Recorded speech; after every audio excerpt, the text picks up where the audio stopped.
with the best music. Yeah, with the best music. With the best music. This is Manana Guan all the way from Dina Rata Kill $54 Mr. Toy and Doll.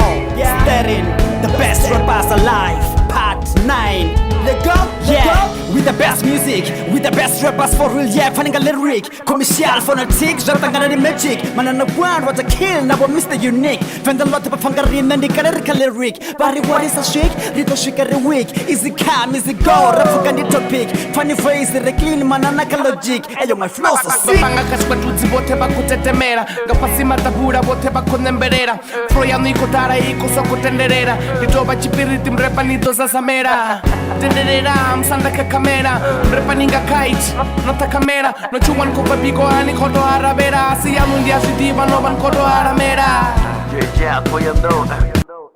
Best rapa nyasutiva ndivangeno na chiduro cha buhosi chichengeno Faksa bumuche na busiko na boneno Spongo shubumbre pas tumanitsa chimeno Songo chanda tungore cha leslo tumanitsi manyana beat Leko mtabini bako amba barunu piratu fangeko Ano beza ni mutisa haben kingi ya muteko Hano maduba machindo wansoko sese Atija sese na wachuba nako sese Musika ndi wande mariko sese Bachirisa mango matambar soko sese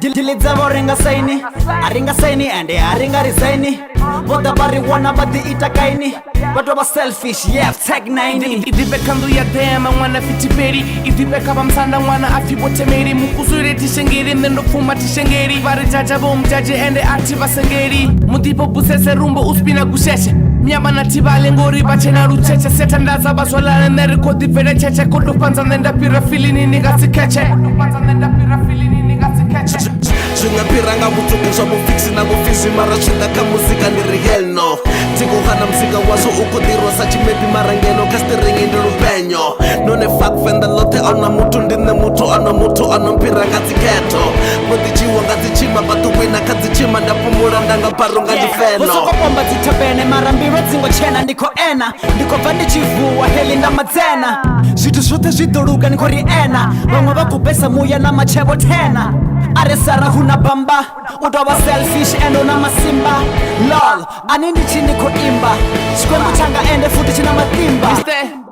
Kanden toba misis Difibo Joe ini nifime vis Smengo una polo ni na mera tekis Big time no vafishen, such a piece Abrodo body away inga bodo Sunday ini na groovy ni jibodo Arane ni na bifinane Bikani buswa nile na mia Ndona mnewanda na funi na popo Tina peace ndorwa racha nga noko Ndina knife, foko ndi foko Nebutari ubeta mwananga mupesu wa joko Ntu 80 sina shobi nchi ya metro ndalinyoba Ndisteringi cheba mpifa na ndirini tuturoba Na miyanu ndili febi bora tesa nga bahoba Bafarisara ya kote panda jaji ndaba doba Hape, shabi ndo nendi tura ndo finya Nyimbo tanu zinga manwa miso zote josina Yo, ndiva kure na fusani madzen Ticha pisa CD, ngoriba tuba ben Uba mule danesha yandi mando Jenda mbodi bifa zwa mreba zwa sara sope Abrodo, marume bako penga Tabana ziko teka na mano bako shenga Abrodo, ndichipinga chosenga Boda tachime nga zwa bako penga Tinandaba, nipa puta tinandaba Nabundaba, basamaindi tabundaba Sonumbaba, switopira ndia sudiba Tinandaba, izindaba, sabundaba Namandaba, ganandaba, side chick man Nyanar nati baby mamas Adolf ndoni rengera roko mamas Anina mutakaro ndoni isa famas Ndina kakati ndoni farisa baji majas Zubifir ko zibona ndi checking after all Phone aina safe liko zama video call Ndaba hona tole iwana Reply rido dolara iwana Chumwara ntome ndize unichi ya chipikiri Auna pari nonga myang betendo liwango mapiri Ni challenge ani mpiri Niko zamo dito siri Bamfunero uri ndekon Banfunero bifa doll Nyam nyam